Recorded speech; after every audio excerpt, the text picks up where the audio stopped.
અને હવે વાત કરવી છે બનાસ ડેરીની ચૂંટણીની, જેને લઈને રાજકારણ ખાસ્સું ગરમાયું હતું, પરંતુ અત્યારે પણ આ બનાસ ડેરીની ચૂંટણીમાં શંકર ચૌધરીનો દબદબો યથાવત રહ્યો હોય તેવું સામે આવી રહ્યું છે. મેન્ડેટ આપવામાં આવ્યા છે, પરંતુ 16 ડિરેક્ટર્સમાંથી 15 ડિરેક્ટર્સ અત્યાર સુધી બિનહરીફ થઈ ગયા છે. એટલે આ ચૂંટણી જાણે કે સમરસ થવા તરફ આગળ વધી રહી હોય તેવું સ્પષ્ટપણે લાગી રહ્યું છે. પરંતુ કેટલાક એવા જૂના જોગીઓ કે જેમણે ઝંપલાવ્યું હતું અને ભાજપ વર્સસ ભાજપનો આખો ખેલ દેખાતો હતો, એ હરી ચૌધરી હોય કે પછી એ અણદા પટેલ, એમને ભાજપ તરફથી મેન્ડેટ નહોતું આપવામાં આવ્યું.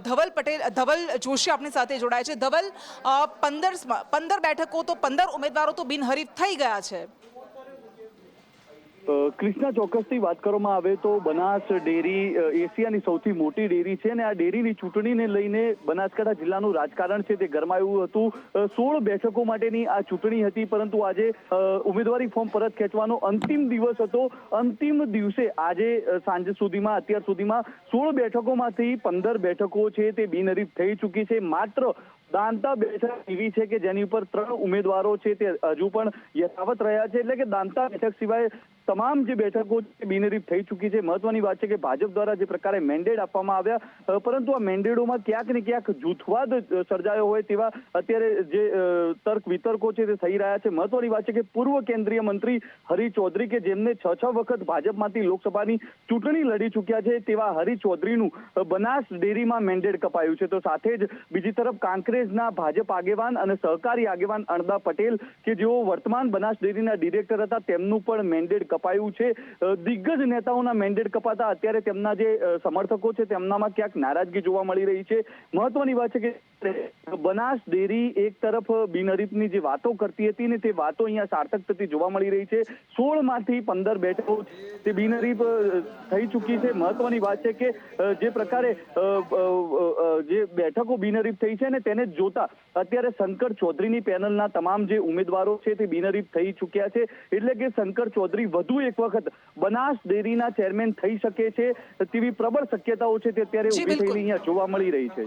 જી બિલકુલ ધવલ, આભાર આપનો. એટલે આ ચૂંટણી સમરસ થાય એવી પૂરેપૂરી કોશિશ થઈ હતી અને મને વધુ એક વખત એવું લાગે છે કે શંકર ચૌધરીનો દબદબો છે બનાસ ડેરી. બિલકુલ કૃષ્ણા, એ વાત બિલકુલ નિર્વિવાદિત છે, કારણ કે ગત ચૂંટણીમાં પણ આપણે જોયું હતું કે એ વખતે પરબત પટેલની આખી લોબી ભારતીય જનતા પાર્ટીની એમની સામે હતી, પરંતુ છેલ્લી ઘડીએ શૈલેષ પટેલ, જે પરબત પટેલના દીકરા છે, એમને બેસાડી દેવામાં આવ્યા. આ વખતની ચૂંટણીમાં પણ હરિભાઈ ચૌધરી જેવો પૂર્વ કેન્દ્રીય મંત્રી રહેલા, ગૃહમંત્રી રહેલા એક નેતા કે જેમણે દાવેદારી કરી અને ભાજપે છેલ્લી ઘડીએ મેન્ડેટ ના આપ્યું. અણદાભાઈ પટેલ, કે જેમનું વર્ચસ્વ છે સહકારી ક્ષેત્રમાં વર્ષોથી, વર્તમાન ડિરેક્ટર પણ હતા, પરંતુ અણદાભાઈનું જે પત્તું કાપવામાં આવ્યું, ભારતીય જનતા પાર્ટી એમને મેન્ડેટ નથી આપ્યું. હવે 15 બેઠકો અહીંયા બિનહરીફ થઈ ચૂકી છે. એક બેઠક પર રસાકસીવાળો જંગ છે, કારણ કે દાતા બેઠક છે અને દાતા બેઠક પર ભારતીય જનતા પાર્ટી સહકારી ક્ષેત્રે મજબૂત હોવા છતાં પણ 3 ઉમેદવારો ભાજપના મેદાનમાં છે. અમરતજી ઠાકોર, જે ભાજપના આ વખતના મેન્ડેટવાળા ઉમેદવાર છે, એકમાત્ર બેઠક છે જેના પર ચૂંટણી થવા જઈ રહી છે. પરંતુ આ બધાની વચ્ચે કૃષ્ણા, એક વાત ઉડીને આંખે વળગી વાત એ છે કે બનાસકાંઠાની જે રાજનીતિ છે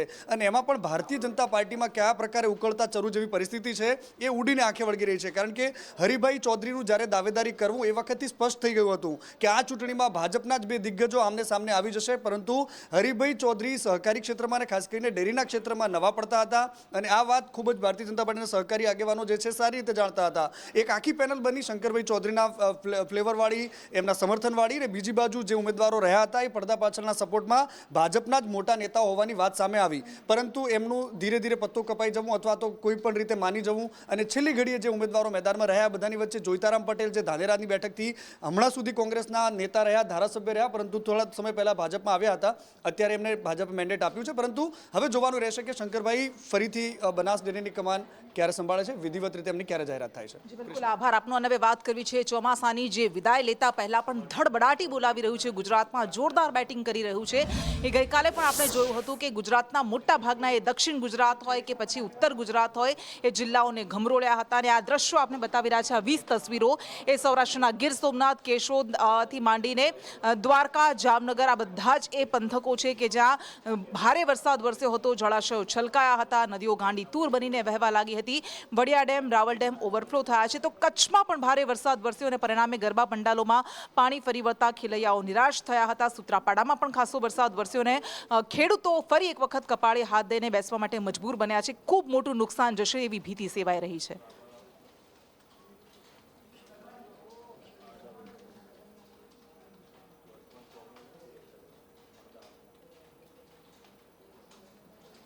અને ગીર સોમનાથનું એ માધવરાયજીનું મંદિર બીજી વખત આ સિઝનમાં જળમગ્ન થયું છે.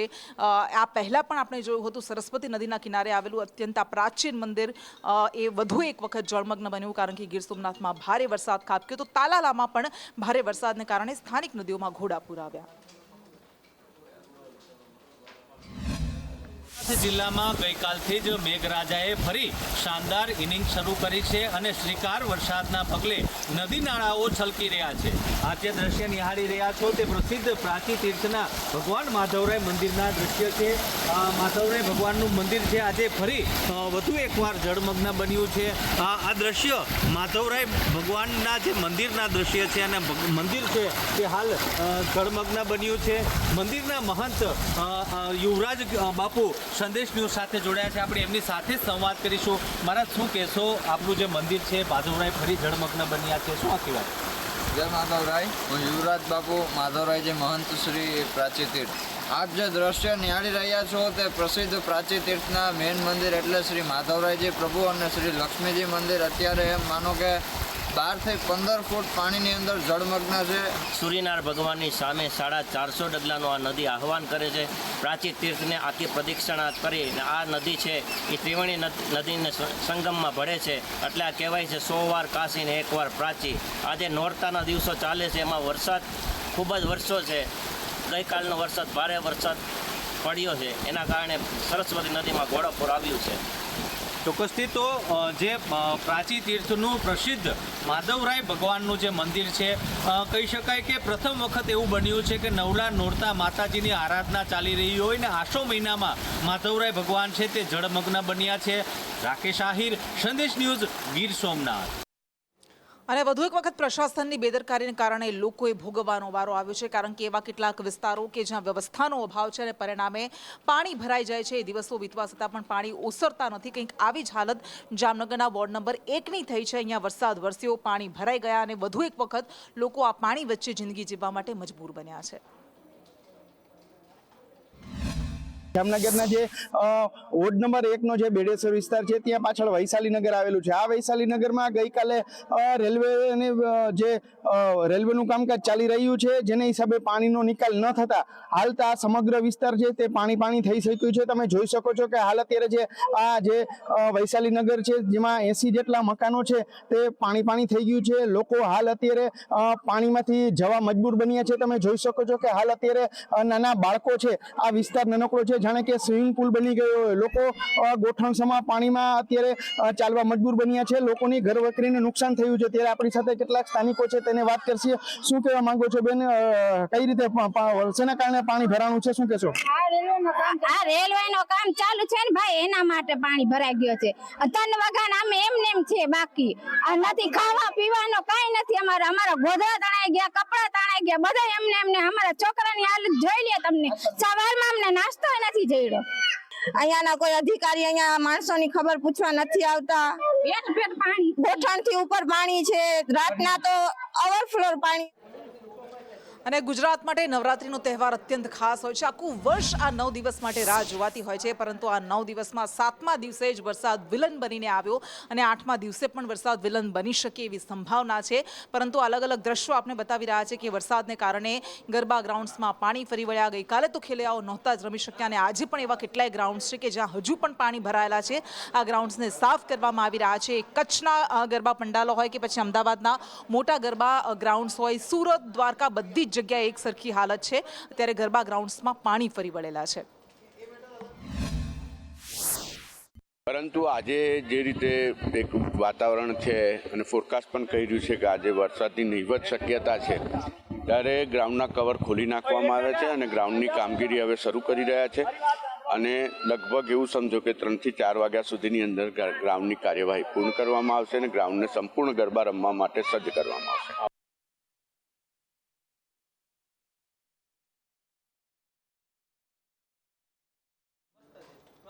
અને આ એવો વરસાદ છે કે જેની કોઈ રાહ નહોતું જોતું, ખેડૂતો પણ રાહ નહોતા જોતા, કારણ કે આ વરસાદ એ નુકસાની લઈને આવ્યો છે, એ મુશ્કેલીઓ લઈને આવ્યો છે, સંકટ બનીને આવ્યો છે આ ખેડૂતો માટે. ગીર સોમનાથના સૂત્રાપાડામાં જ્યાં જુઓ ત્યારે ખેતરોમાં પાણી ફરી વળ્યા છે, વરસાદી તારાજી જોવા મળી રહી છે. તો કચ્છના ગામડાઓની હાલત પણ કંઈક આવી છે. મગફળીનો પાક હોય કે કપાસનો પાક, ઊભો પાક નિષ્ફળ થઈ ગયો છે, તબાહ થઈ ગયો છે. ગીર સોમનાથ જિલ્લામાં છેલ્લા 2 દિવસથી મેઘરાજા મન મૂકીને ફરી વરસી રહ્યા છે અને જેના પગલે જે ખેડૂતો છે તે ખેડૂતો ક્યાંક ને ક્યાંક ચિંતામાં મુકાણા છે. ઊભો પાક કહી શકાય કે મોઢે આવેલો કોળિયો છીનવાઈ રહ્યો છે. આ દ્રશ્ય છે લોઢવાના વાડી વિસ્તારના દ્રશ્ય છે. ગત રાત્રિના અંદાજે 8 ઇંચથી વધુ જે વરસાદ વરસ્યો, ધોધમાર વરસાદના પગલે ખેતરો છે તે બેટમાં ફેરવાયા છે. પરિસ્થિતિમાં તો એમ કહેવાનું છે કે અમારા આખા વર્ષની મહેનત બધી પાણીમાં રોળાઈ ગઈ. અમે તો જો કે મજૂરી કરી લેવું ને ખાઈ લેવું, પણ માલ ને અમારે કઈ રીતના રાખવો. અમારા સમગ્ર વિસ્તારમાં વરસાદ થયો છે એટલે મગફળી, કપાસ, તલ, બાજરી, મગ આવા પાકોમાં મોટા પ્રમાણમાં નુકસાન થયું છે. એટલે વધારે તો કપાસ અને મગફળીમાં અત્યારે તમામ પાકો તૈયાર હતા, મગફળી કાઢવાની બાકી હતી. એનામાં આપ જોઈ રહ્યા છો કે મગફળીમાં પાણી ભરેલ પડ્યા છે. મગફળી અને કપાસ બે વસ્તુ એવી છે કે એ 24 થી 48 કલાક જો ખાલી હવામાન, ભેજવાળું હવામાન હોય તો પણ ઉગી જતી હોય છે. એટલે પાણી ભરેલ પડ્યા એટલે બધી મગફળી ઉગી જવાની છે. એટલે મોટા પ્રમાણમાં મગફળી અને કપાસમાં આ વિસ્તારમાં નુકસાન છે. ખેડૂતોને મગફળી, કપાસ જેવા પાકોની લણણી ઉપર ચાલુ છે.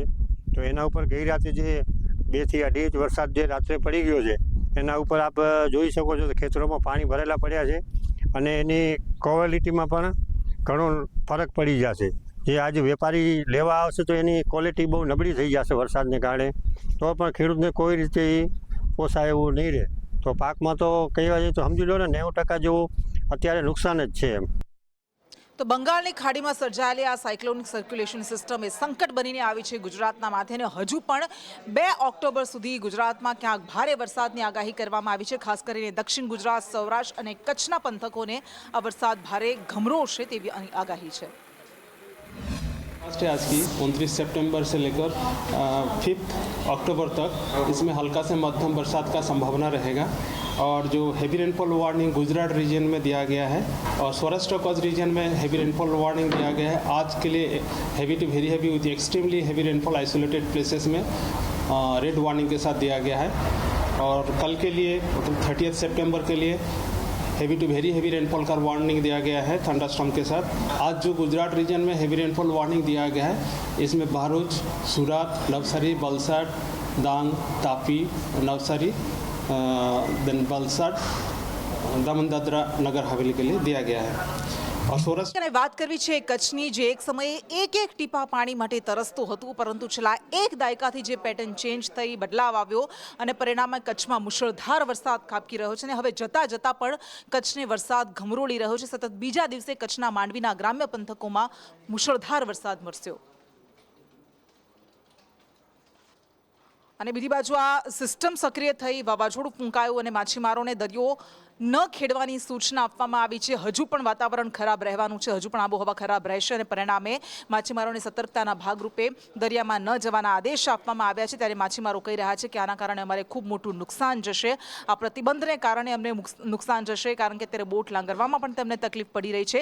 સિઝનમાં બીજી વખત માછીમારો માટે આ વાવાઝોડું વિઘ્ન બનીને આવ્યું છે. બંગાળની ખાડીમાં સર્જાયેલ સાયક્લોનિક સર્ક્યુલેશનની અસર અરબી સમુદ્રમાં પણ જોવા મળી રહી છે. અને ખાસ કરીને છેલ્લા 2 દિવસથી ભારે વરસાદ અને હવામાનમાં આવેલ ફેરફારના પગલે દરિયો પણ તોફાની બન્યો છે. આપ જે દ્રશ્ય નિહાળી રહ્યા છો આ તે ગીર સોમનાથ જિલ્લાના અરબી સમુદ્રના દ્રશ્યો છે. દરિયામાં ભારે કરંટ છે, મોજાઓ મહાકાય ઉછળી રહ્યા છે અને જેના પગલે જે માછીમારો છે, માછીમારોને દરિયો ન ખેડવા માટે સાવચેત કરવામાં આવ્યા છે. બંદરો ઉપર 3 નંબરનું સિગ્નલ લગાવી દેવામાં આવ્યું છે. પરંતુ આ તમામ પરિસ્થિતિની વચ્ચે જે માછીમારો છે તેની હાલત કફોડી થઈ છે, કારણ કે સતત જે હવામાન બગડવાના કારણે ફિશિંગ અટકી પડી છે અને જેની સીધી અસર રોજગારીઓ પર પડી રહી છે. વેરાવળના જે ફિશરમેનો છે, સાગર ખેડૂતો છે, તે સંદેશ ન્યૂઝ સાથે જોડાયા છે. આપણે એમની સાથે વાત કરીશું. શું કહેશો, શું પરિસ્થિતિ છે અને માછીમારો શા માટે મુશ્કેલીમાં? મુશ્કેલીમાં તો સાહેબ એવું છે કે વારંવાર આ સાયક્લોન અને વાતાવરણ ખરાબ થવાથી અમારા ગોટુવાળાને બહુ મોટા પાયે નુકસાન જાય છે. એક બોટમાં અને કેશોદમાં આમ આદમી પાર્ટીના નેતા પ્રવીણ રામ અને કેશોદ પોલીસ વચ્ચે ઘર્ષણ સર્જાયું હતું. હજુ તો થોડા દિવસ પહેલા જ બનેલા અંડરગ્રાઉન્ડમાં પાણી ભરાઈ જતા, અંડરબ્રિજમાં પાણી ભરાઈ જતા તેઓ વિરોધ કરવા માટે ત્યાં પહોંચ્યા હતા અને એ સમયે કેશોદ પોલીસ સાથે બોલાચાલી થઈ હતી, ઝીભાઝૂડી થઈ હતી.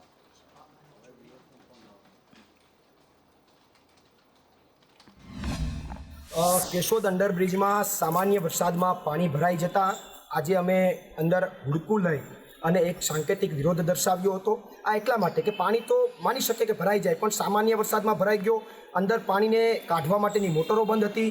અન્ય હજી 20% કામ પૂર્ણ નથી થયું, છતાં પણ ઉતાવળમાં ભાજપના સત્તાધીશોએ આ અંડરબ્રિજ ચાલુ કરી દીધો. એના માટેનો એક સાંકેતિક વિરોધ હતો. આ સાંકેતિક વિરોધની અંદર પોલીસ પ્રશાસને પણ અમને આવી અને અહીંયા પોલીસ સ્ટેશને લઈ આવ્યા છે. અત્યારે હાલ અમારી અટક કરવામાં આવી છે. આપના શ્રી પ્રવીણભાઈ રામ તેમજ અન્ય કાર્યકરો આજે પોતાનો વિરોધ દર્શાવવા માટે ત્યાં હોડી લાવી અને પ્રવેશ કરી અને ત્યાંથી વિરોધ કરવાની કરતાં પોલીસ તાત્કાલિક ત્યાં પહોંચી ગઈ ઘટના સ્થળે અને તેઓને ડિટેન કરી અને આગળની કાર્યવાહી હાથ ધરેલી છે.